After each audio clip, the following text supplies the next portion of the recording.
Hi అండి. అందరికీ నమస్కారం. Welcome to my channel. ఈ వీడియోలో ఏపీ ప్రభుత్వ ఉద్యోగులకు మరియు పెన్షనర్లకు టీఏడీఆర్ ఐఆర్ఎస్ చెల్లింపులకు date fix director of treasuries and accounts department నుంచి అప్డేట్ అండి.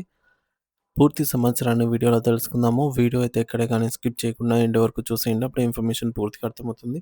అలాగే వీడియో చూస్తున్న ప్రతి ఒక్కరు వీడియోకి లైక్ చేయండి ఫ్రెండ్స్. ఈ వీడియోని తోటి ఉద్యోగ పెన్షన్ మిత్రులతో అయితే షేర్ చేయండి. కొత్తగా మన ఛానల్ చూస్తున్నవారు ఇంకా ఎవరైనా సబ్స్క్రైబ్ చేసుకోకపోతే వెంటనే మన ఛానల్ అయితే సబ్స్క్రైబ్ చేసుకోండి. సో, దీని ద్వారా నేను చేసే ప్రతి ఒక్క వీడియో మీ వరకు రీచ్ అవుతుంది. ఇక ఆలస్యం చేయకుండా వివరాల్లోకైతే వెళ్ళిపోదాము. ఫ్రెండ్స్, ఇక విషయానికొచ్చినట్టయితే ఆంధ్రప్రదేశ్ రాష్ట్ర ప్రభుత్వ ఉద్యోగులు మరియు పెన్షనర్ల చిరకాల నిరీక్షణకు తెరదించుతూ రాష్ట్ర director of treasuries and accounts department అత్యంత కీలకమైన సంచలన నిర్ణయాన్నయితే వెలువరించింది.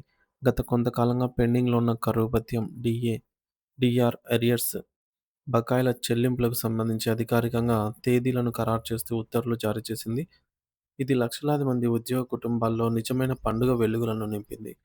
ఈ ప్రక్రియ కేవలం నిధుల విడుదల మాత్రమే కాకుండా ఉద్యోగుల ఆర్థిక భద్రతకు ప్రభుత్వం ఇస్తున్నటువంటి ప్రాధాన్యతను కూడా సూచిస్తోంది. ఈ నేపథ్యంలో సిపిఐ కార్యదర్శి గుజ్జుల ఈశ్వరయ్య గారు మాట్లాడుతూ ఉద్యోగుల సమస్యల పరిష్కారం అనేది కేవలం విజ్ఞప్తులతోనే కాకుండా నిరంతరం పోరాటాలతోనే సాధ్యమవుతుందని స్పష్టం చేశారు. తమ న్యాయమైన హక్కుల కోసం ఉద్యోగ సంఘాలు చేస్తున్న ఈ పోరాటం చివరకు ఒక సానుకూల ఫలితాన్ని సాధించిందని ఆయన కొనియాడారు. విశ్రాంత ఉద్యోగులు తమ జీవితకాలమంతా ప్రభుత్వ సేవలో గడిపి వృద్ధాప్యంలో ప్రశాంతంగా మరియు గౌరవప్రదంగా జీవించాల్సిన సమయంలో తమ సొంత సొమ్ము కోసం రోడ్లెక్కి పోరాటాలు చేయాల్సిన పరిస్థితి రావటం అత్యంత అన్యాయమని ఈశ్వరయ్య గారు ఆవేదన వ్యక్తం చేశారు.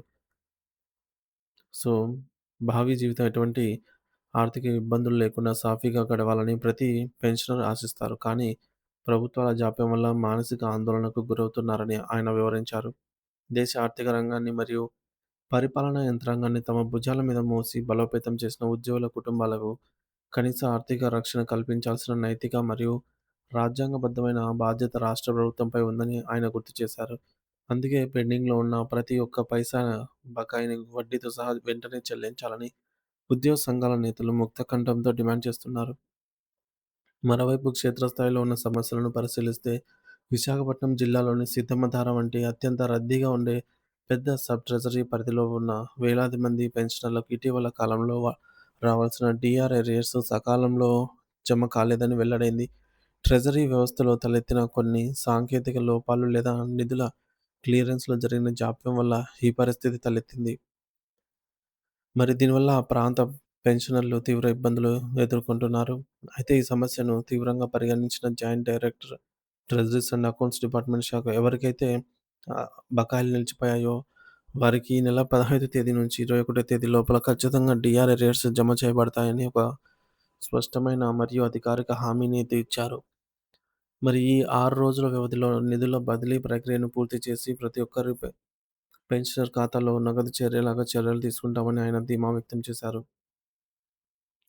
ప్రభుత్వం నుంచి వచ్చిన ఈ అధికారిక ప్రకటనతో ముఖ్యంగా సీతమ్మధార మరియు ఇతర ప్రాంతాల్లోని బకాయిలు పొందని పెన్షనర్లకు పెద్ద ఉపశమనం లభించినట్లయింది. మార్చి 15 నుంచి 21 లోపు జరిగే ఈ చెల్లింపులు గ్రీన్ ఛానెల్ పద్ధతిలో నేరుగా బ్యాంకుల ద్వారా పంపిణీ చేయబడతాయి. తద్వారా మధ్యలో ఎటువంటి అడ్డంకులు లేకుండా నగదు చేరుతుంది. ఎవరికైనా ఈ గడువులోగా సొమ్ము జమ కాకపోతే వారు వెంటనే సంబంధిత ట్రెజరీ కార్యాలయాన్ని సంప్రదించి తమ వివరాలను అప్డేట్ చేసుకోవాలని అయితే అధికారులు సూచిస్తున్నారు.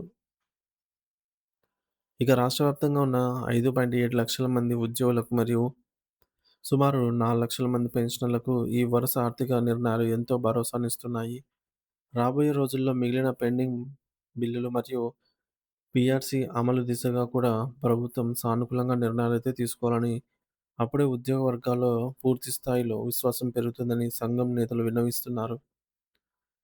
ఈ విధంగా పోరాటాల ఫలితంగా సాధించుకున్న ఈ విజయాలు ఉద్యోగుల ఐక్యతకు మరియు వారి హక్కుల పరిరక్షణకు నిదర్శనంగా అయితే నిలవనున్నాయి.